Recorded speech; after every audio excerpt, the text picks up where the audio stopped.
हम श्रील प्रभुपाद जी से वचित भगवत गीता आधार रूप में दूसरा अध्याय 29 श्लोक से चर्चा करने की कोशिश कर रहे हैं। यहाँ पर कृष्ण बता रहे हैं, आश्चर्यवत पश्यति कश्चिद एनाम। आत्मा के बारे में कई अपना खुद का टिप्पणी देते हैं, कई आत्मा के बारे में सोचकर आश्चर्यचकित हो जाते हैं, और कोई बताते कि हाँ, आत्मा के बारे में बहुत ज्ञान तो अद्भुत है। कहीं उन सुन के बोलते हाँ, सुनने में बहुत अच्छा लग रहा है। और कई लोग रहते हैं, पूर्ण तरीका से सुनने के बाद भी वो कुछ भी नहीं समझ सकते।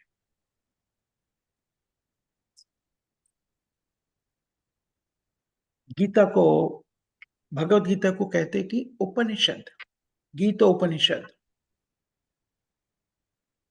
क्योंकि ये उपनिषद में उपनिषद का सारांश माना जाता है।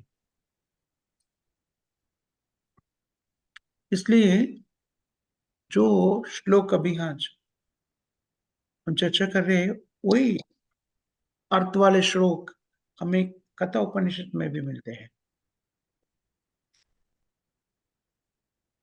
श्रवणाहदपि बहुर्वीर्योन लभ्यु, श्रवणंतोपि भवो या न विद्यो। सत्य है कि आत्मा जो है इतना छोटा है, अणुमात्र आत्मा इस शरीर में, भौतिक शरीर में रहते हैं। ये जो अणु आत्मा है, बहुत बड़ा शरीर रहने वाला हाथी के अंदर भी उतना ही साइज का आत्मा है। बहुत बड़ा एक वृक्ष रहते हैं, बहुत बड़ा रहते हैं, मैनियन ट्री बोलते हैं ना हम लोग। वो बहुत बड़ा वृक्ष रहते हैं, उसमें भी इतना ही आत्मा है। हम कई बार देखते हैं कि वृक्ष का शरीर इतना, कई वृक्ष इतना बड़ा होते हैं, और लेकिन उसमें भी इतना ही आत्मा है। जितना चींटी में जितना है उतना ही आत्मा है। चींटी को छोड़ो, थोड़ा सा बैक्टीरिया रहते हैं ना, वायरस, उसमें जो आत्मा है उतना ही आत्मा वृक्ष में भी है।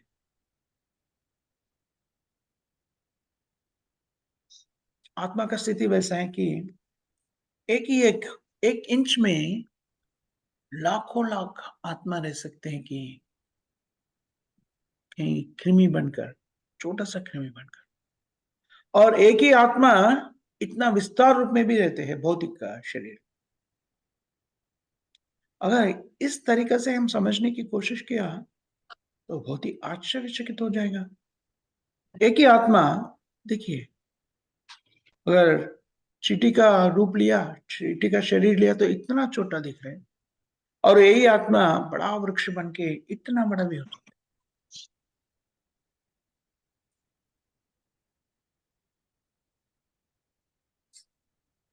जो व्यक्ति इसके बारे में नहीं जानते हैं, इसका ज्ञान नहीं रहते हैं, वो कभी भी आत्मा के बारे में नहीं जान सकते। आत्मा के बारे में, आत्मा ज्ञान को प्राप्त करने के लिए व्यक्ति तो प्रामाणिक आचार्य का स्वीकार करना बहुत जरूरी है। नहीं तो आत्मा की स्थिति को कोई भी नहीं जान सकते।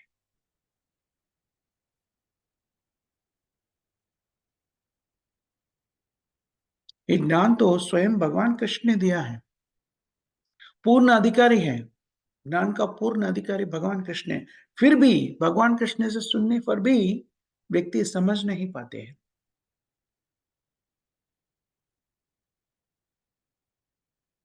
ब्रह्मा को भी भगवान कृष्ण से एक ज्ञान का प्राप्ति हुआ है।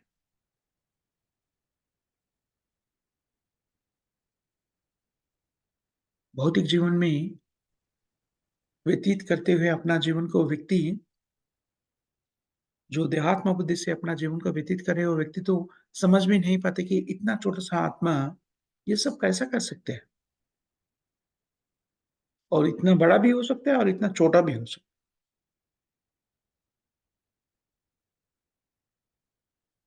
इसलिए जो व्यक्ति आत्मा के बारे में समझ जाते हैं, वो भी समझते कि उनको भी समझ में आते कि ये बहुत ही आश्चर्य का अद्भुत चीज़ है और जिसे समझ में नहीं आते हैं,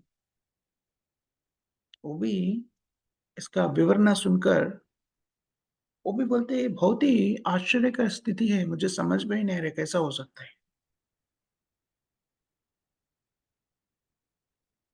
भौतिक जीवन में व्यक्ति अपना इंद्रिय में इतना निमग्न हो जाते हैं, आत्मा के बारे में पूछने के लिए, नहीं तो आत्म साक्षात्कार को प्राप्त करने के लिए समय ही नहीं रहता है। ये तो सच है। आत्मज्ञान के बिना जो भी कार्य हम करते हैं भौतिक जीवन में, वो पूर्ण तरीक़ा से निष्फल है। हम जितना भी कार्य करते हैं भौतिक जीवन में, बहुत ही भौतिक स्तर पर हम देखें तो बहुत ज्ञानी भी मान सकते हैं। इतना तक कि किसी को नोबेल प्राइज़ भी मिला हो और उनको भगवान कृष्ण के बारे में कुछ ज्ञान नहीं है या कृष्ण भावना से जीवन को व्यतीत नहीं करे तो उनका जीवन व्यर्थ है। उसका जीवन संघर्ष में पूर्ण तरीक़ा से वो असफल हो जाएगा।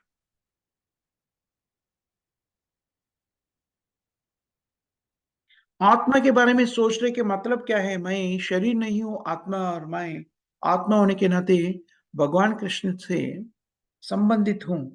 एक ज्ञान को प्राप्ति करने से व्यक्ति भौतिक जीवन का क्लेशों से मुक्त हो जाते हैं। ऐसा सोचने से क्या कर सकते हैं व्यक्ति? अपना भौतिक जीवन का क्लेशों से मुक्ति पाने के लिए सोचते हैं। ये सोच जो है भगवान कृष्ण के बारे में सोचने से हमें मुक्ति पाने का मार्ग भी मिल जाते हैं।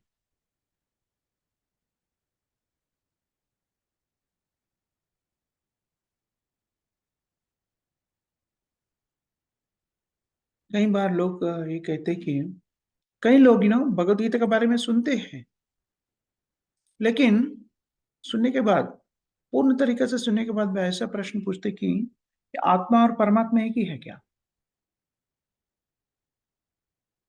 हुँ, उन्हें सुनने का आदत है, सुनने का इच्छा है, लेकिन वो समझ नहीं पाते हैं।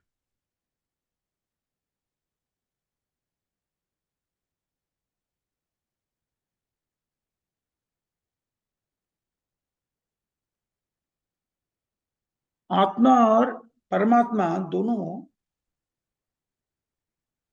गुण गुण रूप में समान है, लेकिन परिमाण में बहुत फ़र्क है। आत्मा जो है अणु है, भगवान जो है अनंत है।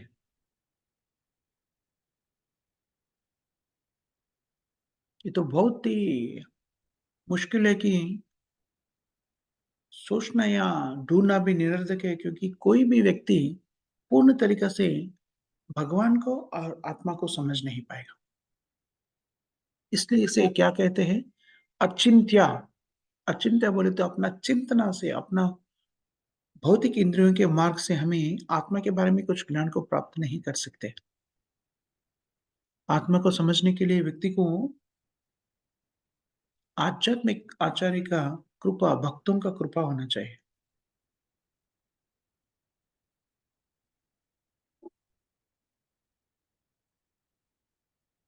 ये तो बहुत ही मुश्किल है किसी को ऐसा आत्मज्ञान प्राप्ति करके उसे पूर्ण तरीक़ा से हाँ, उपयुक्त हो गया।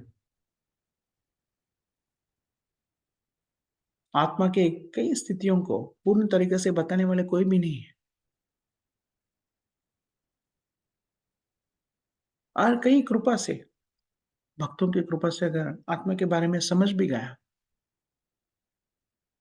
और समझ जाके उनके आत्मा के स्तर पर अपना जीवन को व्यतीत करने का निर्णय ले लिया और ऐसे ही व्यतीत कर रहे हैं, तो उनका जीवन तो पूर्ण तरीके से सफल हो जाएगा।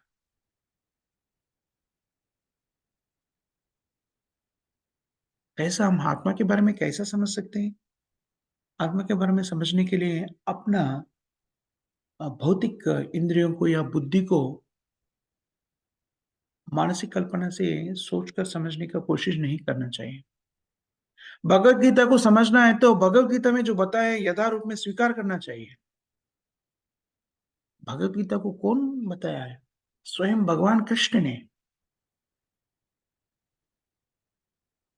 अगर भगवत गीता को ठीक तरीके से समझना है तो और किसी का सुनना और कहीं जाके पढ़ना और ये तत्व, वो तत्व, इसे मैं नहीं ढूँढना। भगवत गीता को यथारूप में स्वीकार करना, तो हम भगवत गीता को समझ सकते हैं। भगवत गीता को समझने के कई तपस्या भी करना पड़ता है। क्या तपस्या करने पड़ते हैं? भगवान का भक्ति को स्वीकार करना पड़ता है, ये तो हमारे लिए तपस्या है। जो बद्ध स्थिति में रहते जीव को भगवान के भक्ति में स्थिर होना एक तपस्या है।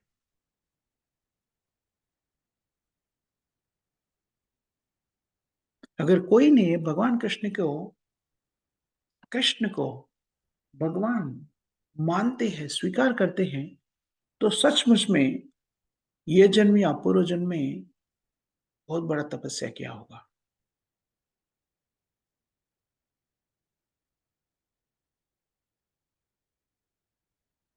ये तपस्या करने से क्या होता है?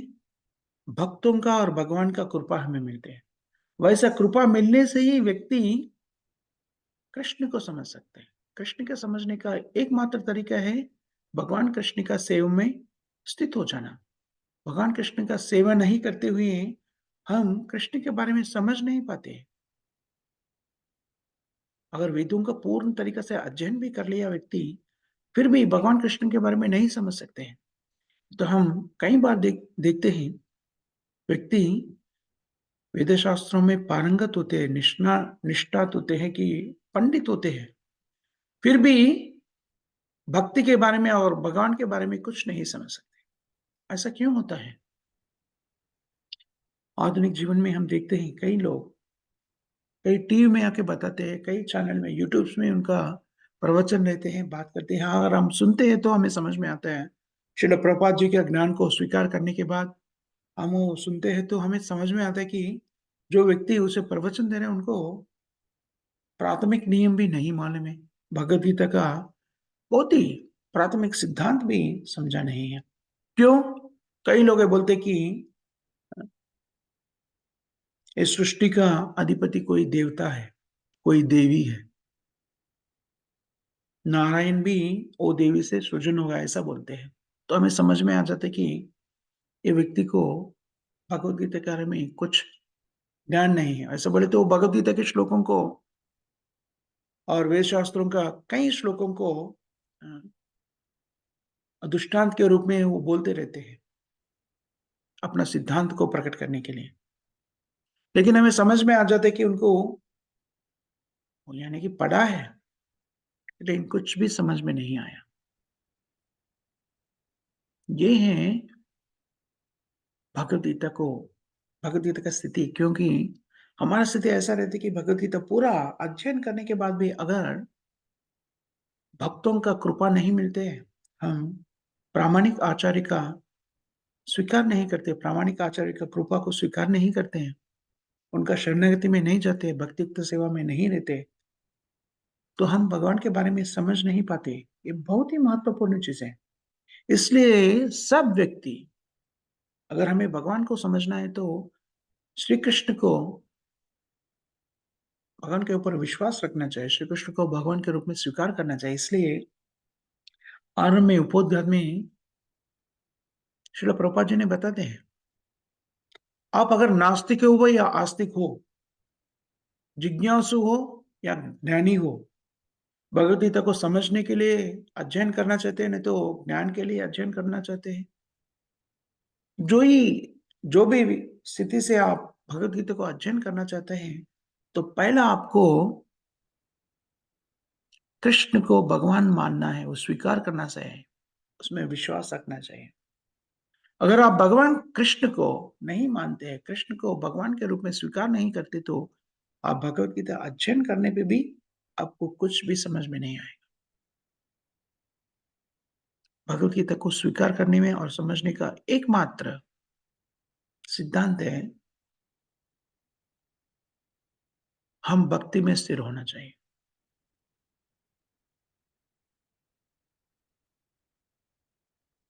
भौतिक जीवन में, भक्ति में, एक कलयुग में भक्ति में स्थिर होने का स्थिति क्या है? चारों युगों में आत्म साक्षात्कार ज्ञान के लिए कई स्थितियां बताए गए हैं। हम वेदों में पढ़ते हैं, हमें समझ में आता है कि 4 युग हैं। ऐसा 4 युग जो हैं, वो समाप्त नहीं होते हैं। ऐसा परिभ्रमण होते रहते हैं। पहला सत्ययुग, उसके बाद त्रेता युग, द्वापर युग और कलयुग। और कलयुग के बाद क्या होते हैं? फिर सत्ययुग। ऐसे चारों युग को एक महायुग माना जाते हैं। और ऐसा महायुग ब्रह्मा का एक दिन में 12 घंटे में 1000 महायुग होते हैं। हम इसके बारे में एक बार चर्चा भी किए थे। तो ये हर युग में जीव जो बद्ध स्थिति में रहते हैं, वो जीव आत्म साक्षात्कार ज्ञान को प्राप्ति करने के लिए वेदों में क्या नियम को पालन करना चाहिए, कैसा आत्म साक्षात्कार ज्ञान प्राप्त कर सकते हैं, उसका कोई धर्म बताया गया है। उसे कहते हैं युग धर्म। जैसा हम पहले से भी हम कई बार चर्चा की है कि मानव जीवन का एकमात्र लक्ष्य की जन्म मृत्यु जरा वाद्य, ये चक्रबंधन से मुक्त होना ही लक्ष्य है, मानव जीवन का लक्ष्य है। अगर मानव जीवात्मा मानव का शरीर, मनुष्य का शरीर अगर सत्य युग में लिया या त्रेता युग में लिया, द्वापर युग में लिया, कलयुग में लिया, कौन सा भी युग में लिया है, वो मानव का, वो जीवात्मा का, मनुष्य रूप पाने वाले जीवात्मा का एकमात्र लक्ष्य की जन्म मृत्यु जरा व्याधि, इन चारों बंधनों से मुक्त होना, भौतिक बंधन से मुक्त होना ही मानव जीवन का एकमात्र लक्ष्य है। हम कल चर्चा कर रहे थे ना, पूरा 86 लाख योनियों में 4 लाख योनियां हैं कि मनुष्य योनि है। इसका मतलब है 5% भी कम, 5% भी कम मनुष्य योनियां हैं पूर्ण योनिया में, पूरा योनिया में। मनुष्य का जन्म आत्मा को बहुत ही दुर्लभ से मिलते हैं। ये सही है। ऐसा कि ना अ, मानसिक कल्पना से अपना मनगढ़ का कहानी नहीं बता रहे हैं। ये सचमुच सही है कि मानव जीवन को प्राप्ति करना जीवात्मा को बहुत मुश्किल है भौतिक जगत में। अगर कभी भी मनुष्य का रूप मिलते हैं, वो कोई भी युग हो, मनुष्य रूप का एकमात्र लक्ष्य है कि भौतिक जीवन से मुक्त होना, जन्म मृत्यु जराव्याधि चक्रबंधन से मुक्त होना। तो सत्ययुग में अगर जीवात्मा को मनुष्य का शरीर मिले तो जन्म मृत्यु जराव्याधि चक्रबंधन से मुक्त होकर भौतिक बंधन से मुक्त होने के लिए क्या करना चाहिए? तपस्या करने को बताया गया है। और कैसा तपस्या करना चाहिए? जैसा हमारा शास्त्रों में बताया गया कि कलयुग का काल परिमिति बोलते हैं ना, उसका कितना टाइम रहता है कलयुग का? 4,32,000 ईयर्स। 32 बोलते, 4,32,000 years is a span of Kalyuga. कलयुग का कलयुग कितना साल रहते हैं? 4,32,000 ईयर्स। और इससे पहले जो युग है वो द्वापर युग कह जाते हैं। उसका समय कितना रहते हैं? 8,64,000 ईयर्स। कलयुग से 2 गुना। उससे पहले त्रेता युग, कलयुग से 3 गुना, मतलब 12,96,000 ईयर्स। और सत्य युग जो है पहला युग, वो कलयुग से 4 गुना रहते हैं, 17,28,000 ईयर्स। नहीं ना, 32 into 4, 1,28,016,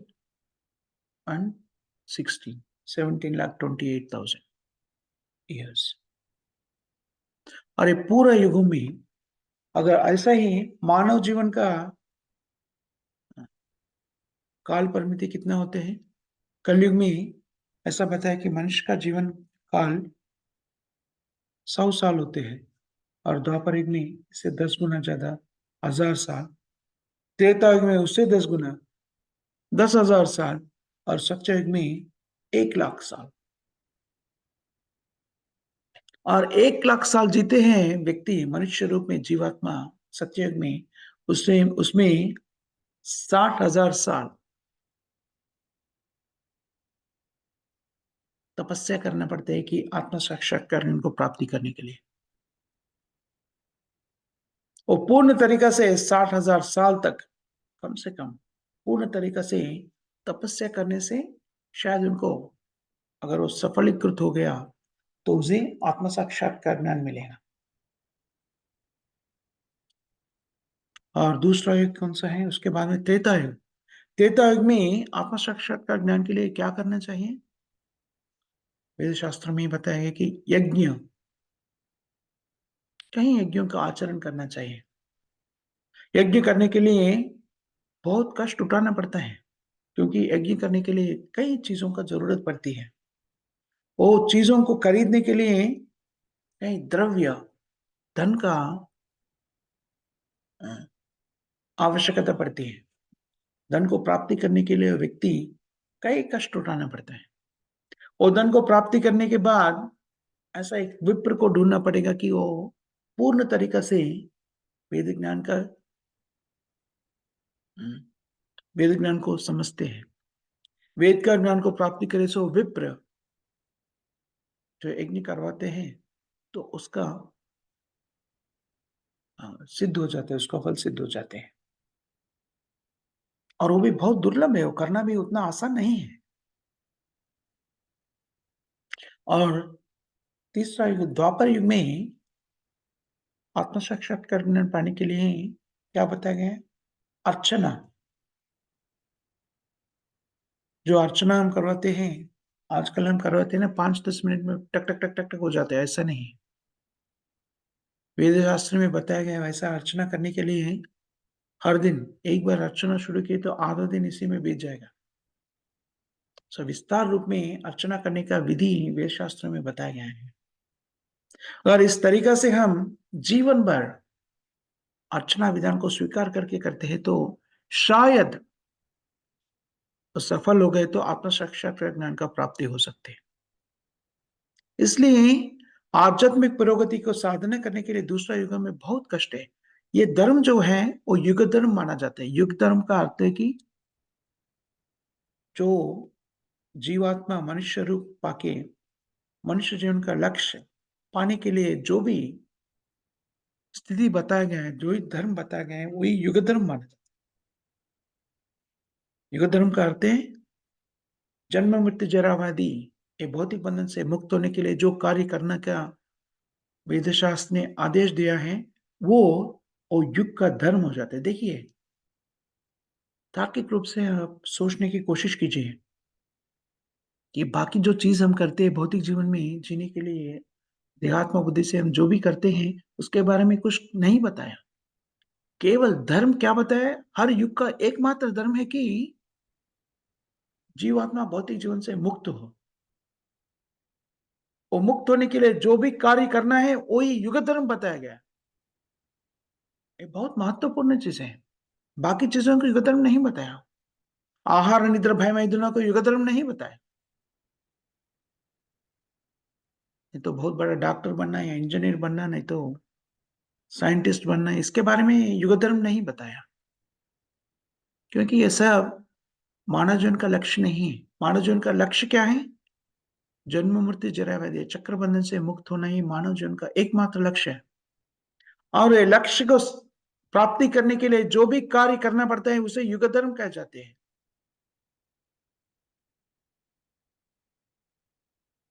मतलब इसे निर्धारित होते हैं कि हमें मानव जीवन का लक्ष्य केवल भौतिक जीवन से मुक्त होना ही मानव जीवन का लक्ष्य है।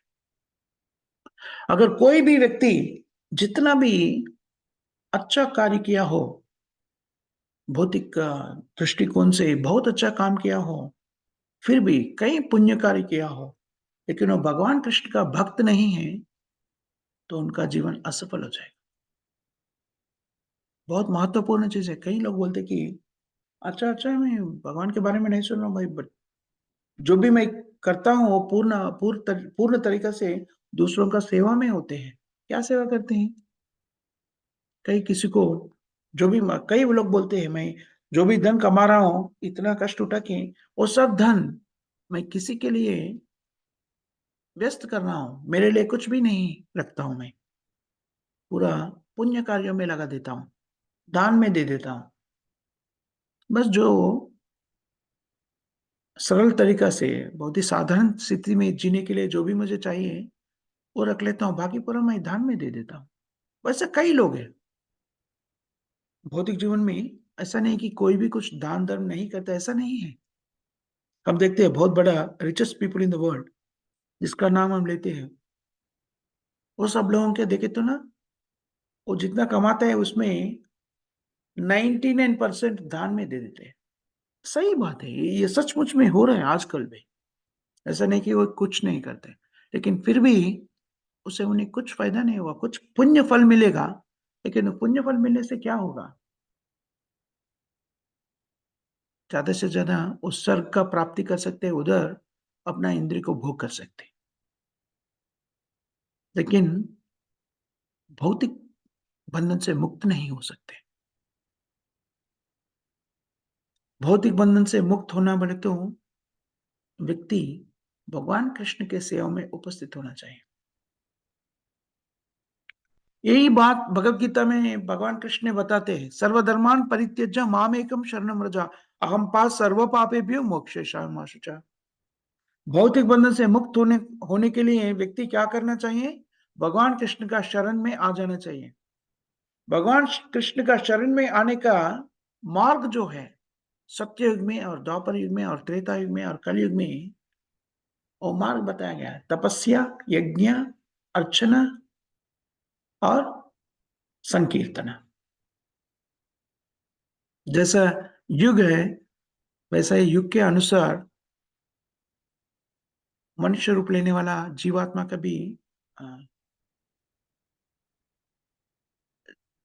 जीवन परिमिति है। जीवन का जितना साल जी सकते हैं उसका परिमिति है। उनके अनुसार जो कार्य करना है उसे भौतिक जीवन से मुक्त पा सके, उसे बताया गया है। वही है युग धर्म। देखिए, बार-बार मैं इसके बारे में इसलिए दोहरा रहा हूँ, युग का धर्म दैट मीन्स यू सी समझने की कोशिश कीजिए। मानव जीवन का एकमात्र लक्ष्य जो भी युग हो, एकमात्र लक्ष्य है भौतिक जीवन से मुक्त होना, भौतिक बंधन से मुक्त होना, जन्म-मृत्यु जराव्याधि चक्र बंधन से मुक्त होना। और वो करने के जो चीज़ बताए गए हैं, वही वो युग का धर्म माना गया है। इससे हम हमें समझ में आता है कि जो सत्ययुग हो, त्रेता युग हो, द्वापर युग हो, कलयुग हो, सब कार्य, जो भी कार्य व्यक्ति करते हैं मनुष्य जीवन में, पूर्ण तरीके से निरुपय है। केवल भगवान को शरणागति लेना ही पूर्ण तरीके से सही स्थिति है। अपना लक्ष्य प्राप्ति करने के लिए व्यक्ति भगवान कृष्ण की सेवा में उपस्थित होना चाहिए। बहुत ही महत्वपूर्ण चीज़ है। और भगवान कृष्ण की सेवा में कैसा उपस्थित होना? सर्वधर्मान् परित्यज्य मामेकं शरणं व्रज।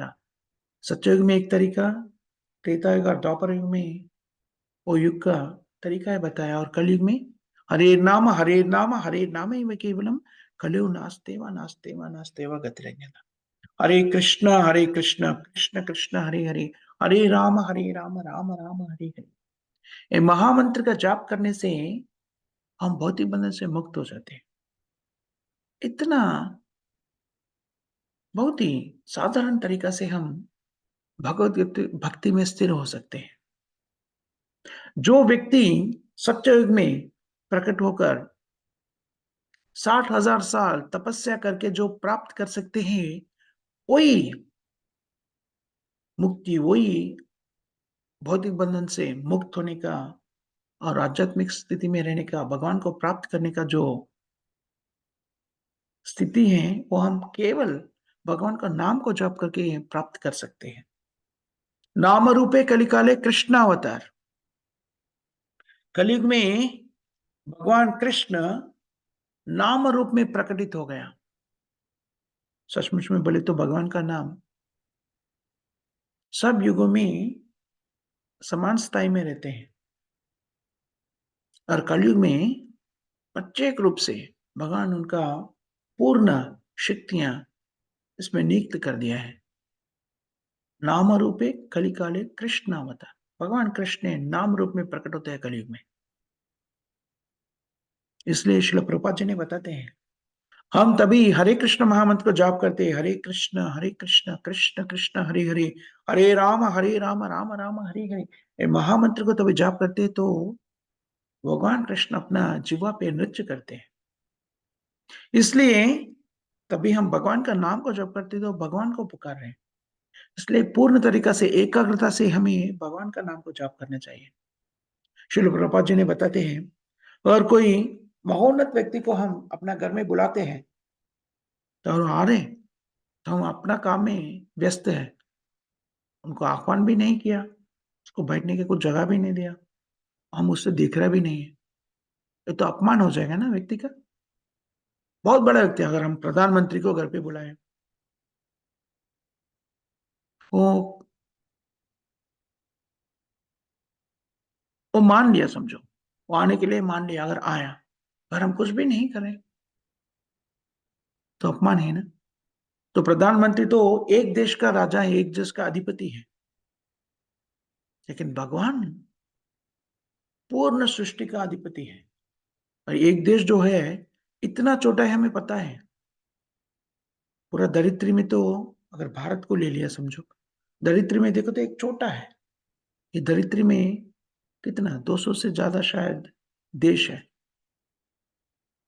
इसमें एक है। और ये दरिद्री जो है, ये ब्रह्मांड में एक छोटा सा चीज है। पूर्ण ब्रह्मांड में ऐसा ब्रह्मांड अनेक है, अनंत ब्रह्मांड है, और ये सब ब्रह्मांडों का अधिपति है भगवान कृष्ण, ब्रह्मांड नायका, पूर्ण ब्रह्मांडों का अधिपति है। इतना बड़ा अधिपति को हम बुला रहे हरे कृष्णा बोल के, और वो तभी हमारा जीवा पे आके नृत्य कर रहे, तो हम और कुछ कर रहे तो वो तो अपमान हो जाएगा ना। इसलिए उसे क्या कहते हैं? अपराध, नामापराध। इसलिए हम कभी भी हरे कृष्ण महामंत्र को जाप करते तो पूर्ण एकाग्रता से करना चाहिए। कैसा है, इसके लिए क्या करना चाहिए? कुछ मन में सोचकर इसके ऊपर एकाग्रता करना, ऐसा नहीं है। एकाग्रता से जप करने का मतलब है हम जो भी जप करते हैं उसे सुनना चाहिए, बस उतना ही। हरे कृष्ण कृष्ण कृष्ण हरे हरे, हरे राम राम राम हरे हरे, बस इतना ही। अगर एकमात्र एक कार्य को हम ठीक तरीके से करते हैं, हम भौतिक बंधन से मुक्त हो जाते हैं। आध्यात्मिक स्थिति को पाने के लिए, आत्म साक्षात्कार ज्ञान को प्राप्ति करने के लिए कलयुग में दिए गए सो एकमात्र यज्ञ है संकीर्तन यज्ञ। हरे कृष्ण कृष्ण कृष्ण हरे हरे, हरे राम राम हरे हरे। ये बहुत मुश्किल चीज नहीं है, बहुत आसान से हम कर सकते हैं। पहला चीज क्या है? अदो श्रद्धा। अगर हम ये समझ जाते हैं कि मैं आत्मा है, शरीर नहीं हूं, आत्मा है, और भगवान कृष्ण है, आत्मा होने के नाते, भगवान के अंश होने के नाते, मेरा एकमात्र कर्तव्य भगवान कृष्ण का सेवा में उपस्थित होना। और सेवा करने का तरीका बताया गया कि शुरू कैसा होता है? श्रवणम कीर्तनम विष्णु स्मरणम। पहला आप भगवान के बारे में श्रवण करना, श्रवणम, श्रवणम बोले तो सुनना चाहिए। सुनने से क्या होता है? हम किसके बारे में सुनते हैं, उसी के बारे में सोचते हैं। भौतिक रूप में भौतिक जीवन में भी हम दिन भर जो भी कार्य करते हैं, उसी के बारे में सोचते हैं। भगवान के बारे में सुनते हैं, तो भगवान के बारे में सोचते हैं और भगवान के बारे में सोचते-सोचते क्या करते हैं, उनके बारे में बात करना शुरू करते हैं, कीर्तन। देखिए, श्रवणम, स्मरणम, कीर्तनम। इसलिए मन्मना भव मद्भक्तो मज्जे जीवाम नमस्कुरु भगवान कृष्ण बताते हैं। मानव जीवन का लक्ष्य हम समझ गए। पहला चीज़ है कि हम इस शरीर नहीं, आत्मा है और आत्मा किधर से उत्पन्न हुआ? भगवान तो कृष्ण है। ये आत्मा भी भगवान के अंश है। हम शाश्वत रूप से भगवान के साथ रहकर आनंद को भोग करते हैं। कई कई स्थितियों के कारण हम भौतिक जगत में आ गया है और इसे मुक्त पाने के लिए क्या करना चाहिए? फिर वापस भगवान की भक्ति में स्थिर होना चाहिए। भगवान की भक्ति में स्थिर हो गए तो भगवान के पास कैसे पहुँच सकते हैं? तभी अंत्यकाले च मामेव स्मरन् मुक्त्वा कलेवरम्। अंत्यकाला मतलब तभी हम शरीर को त्याग करते हैं, उस समय पर हम यम्यमापि स्मरन् भाव। उस समय पर हम भगवान कृष्ण के बारे में सोचते थे, भगवान को प्राप्ति होती है। और किसी के बारे में सोचते तो वही स्थिति को प्राप्त होती है। मृत्यु समय पर हमारा मन जो भी सोचते होगा, वही स्थिति हमें मृत्यु के बाद मिल जाते हैं। मतलब क्या है? पूर्ण तरीके से मेरी जागरूकता से सुनिए।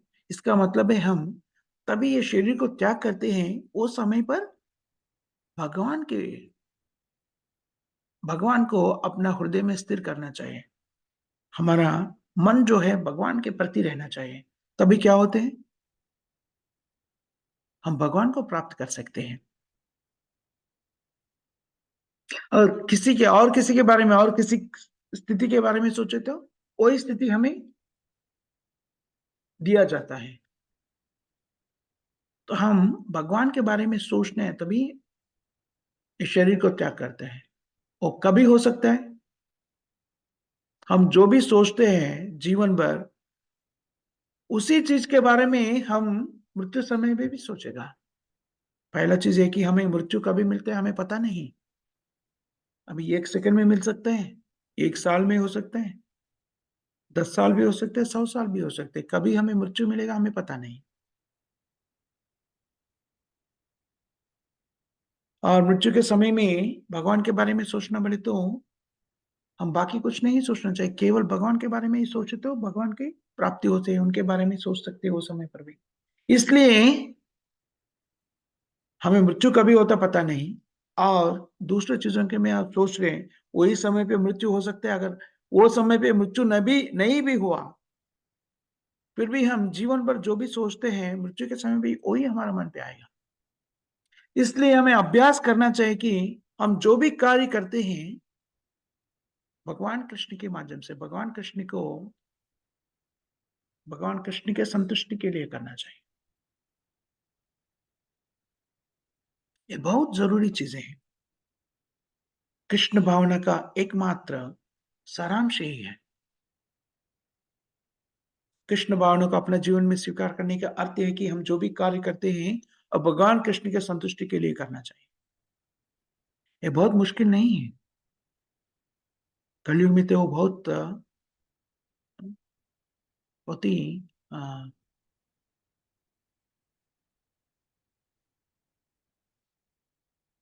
बहुत ही साधारण तरीक़ा से वो अपना जीवन में उतार सकते हैं। इसलिए हमें इस ये अपना जीवन में उतारने के लिए, कृष्ण भक्ति में रहने के लिए, हम जो दैनंदिन जीवन में जो कार्य करते हैं, उसे छोड़ने का ज़रूरत नहीं है। कृष्ण भावना का यही एक चीज़ है, साधारण तरीक़ा से कोई भी व्यक्ति अपने जीवन में उतार सकते हैं। अगर आप विद्यार्थी हो या गृहिणी हो या कहीं व्यापार हो, कहीं सेवा करते हो, जो भी स्थिति में हो, वो कार्य करते ही हम भक्ति में रह सकते हैं। कृष्ण भावना के अमृत तुल्य चीज़ यही है। इसलिए ये स्वीकार करने में हमें कोई कष्ट नहीं होगा। हाँ, थोड़ा-सा एडजस्टमेंट करना पड़ेगा अपना जीवन में। अगर हम कोई ऐसा कार्य करें कि हम 8 बजे उठने वाले का आदत है, तो ज़रा सुबह उठने का आदत थोड़ा बदलना चाहिए। सुबह उठ के मंगल आरती में अटेंड करना, उसके बाद भगवत गीता, भागवतम को अध्ययन करना, श्रवण करना, हरे कृष्ण महामंत्र का जाप करना। थोड़ा जल्दी उठ गया और जल्दी सो जाना चाहिए। तो 8 बजे से उठने से 4 बजे उठ रहे हैं। 12 या 2 बजे सोने से अच्छा है 9 बजे सो जाएँगे। थोड़ा एडजस्टमेंट और हमें तो अ, आहार आहार, भोजन करना चाहिए जीवन के लिए, जीवित रहने के लिए और नहीं करने को नहीं बोल रहे। लेकिन नियंत्रण रूप से जो भी हम खाते हैं, वो पहला भगवान कृष्ण को समर्पण करके वो भोग को प्रसाद के रूप में स्वीकार करना चाहिए। देखिए बहुत कष्ट नहीं है, थोड़ा एडजस्टमेंट पहले तो नियंत्रण के बिना जो भी मिलते वो खाते थे। अभी नियंत्रण के रूप से जो भी भगवान कृष्ण को समर्पण कर सकते हैं भोग के रूप में, वही चीज़ को पका के उसे ही खाना चाहिए। वो should be that should be vegetarian. कांदा, लहसुन भी नहीं खाना चाहिए। कांदा, लहसुन और क्या बोलते हैं मशरूम। तो कई लोग ये मानते हैं कि ये वेजिटेरियन है, लेकिन ये भी नहीं खाना चाहिए, क्योंकि कृष्ण को नहीं लगा सकते ये।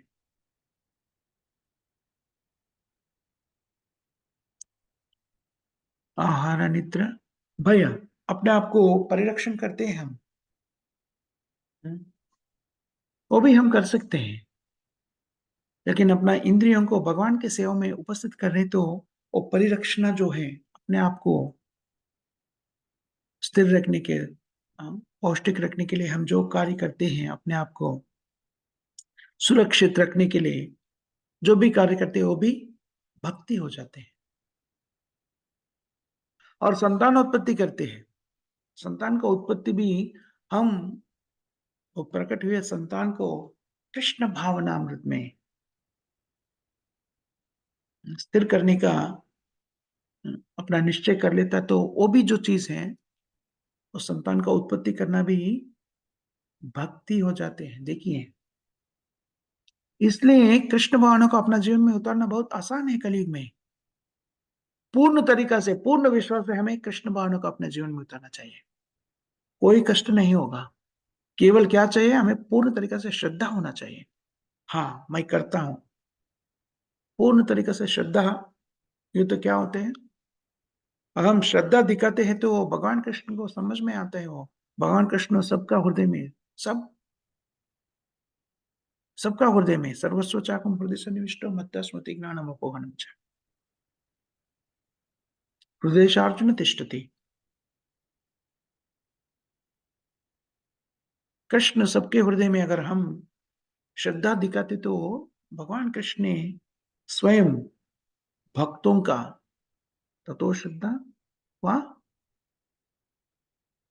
श्रद्धा है तो हमें भक्तों का सांगत्य मिलता है, साधु संग।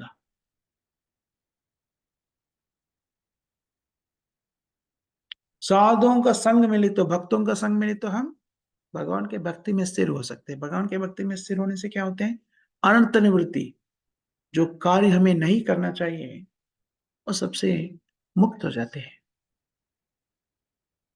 इसलिए हमें क्या करना चाहिए? जो प्रभुपाद जी से बताया गया है, वो भगवान कृष्ण ने बताया, आदेश दिया है, सब जीव को भगवान कृष्ण का शरणागति लेना चाहिए। महत्वपूर्ण से जो व्यक्ति मनुष्य का शरीर लेते हो तो भगवान कृष्ण का शरणागति लेना चाहिए। वो शरणागति कैसा लेना चाहिए हमें प्रभुपाद जी ने बताया। चारों नियम का पालन करने से हम कृष्ण का शरणागति ले सकते हैं। कृष्ण का शरणागति लेने पर हम पूर्ण हो सकते हैं, भौतिक जीवन से मुक्त हो सकते हैं। अब बहुत ही साधारण तरीका से कोई कष्ट नहीं होगा। बहुत ही साधारण स्थिति से हम इसे स्वीकार कर सकते हैं। ये लेने के लिए कोई भी नियम नहीं है। आप ब्राह्मण हो, क्षत्रिय हो, वैश्य, शूद्र, स्त्री हो, पुरुष हो, अ, कोई वर्ण में है, कोई भी स्थिति में हो, सब लोग ये स्वीकार कर सकते हैं। कोई नियम नहीं। हरे कृष्ण महामंत्र को जाप करने के लिए कोई नियम नहीं है।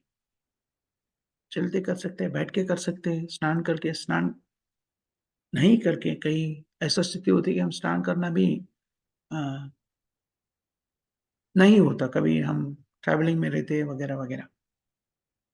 कोई भी स्थिति में हम भगवान का नाम को जप कर सकते हैं। हरे कृष्ण, कृष्ण कृष्ण हरे हरे, हरे राम, राम राम हरे हरे। और ये स्थिति को अपने जीवन में उतारते तो हम पूर्ण तरीक़ा से अपना मानव जीवन का लक्ष्य को प्राप्त कर सकते हैं। यही अपना आखिरी भौतिक जीवन हो जाएगा। ये आज का श्लोक का सारांश माना जा सकता है, यहाँ पर हम समाप्त करेंगे। प्रभु जी से माताजी से किसी को कोई प्रश्न या टिप्पणी या करेक्शंस ऐसा कुछ है?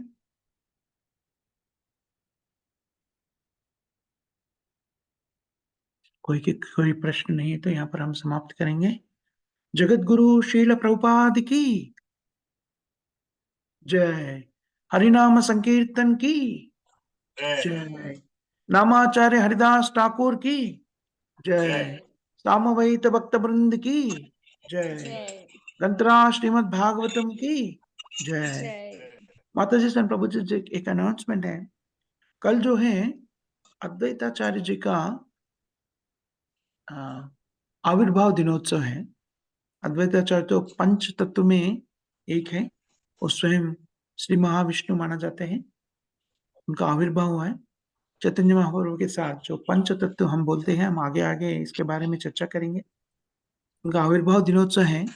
अगर आपको अ, मेडिकली कुछ प्रॉब्लम नहीं है तो आफ्टरनून तक फास्टिंग करना नियम है। 12 बजे तक फास्टिंग करना, तो कुछ नहीं खाना। 12 बजे के बाद प्रसाद को ग्रहण कर सकते हैं। अगर आप मेडिकली कुछ प्रॉब्लम नहीं है तो कृपया आप सब लोग उसका आचरण कीजिए। बहुत-बहुत धन्यवाद माता जी, संत जी। हरे कृष्ण। हरे कृष्णा प्रभु जी, धन्यवाद। हरि, हरि बोल।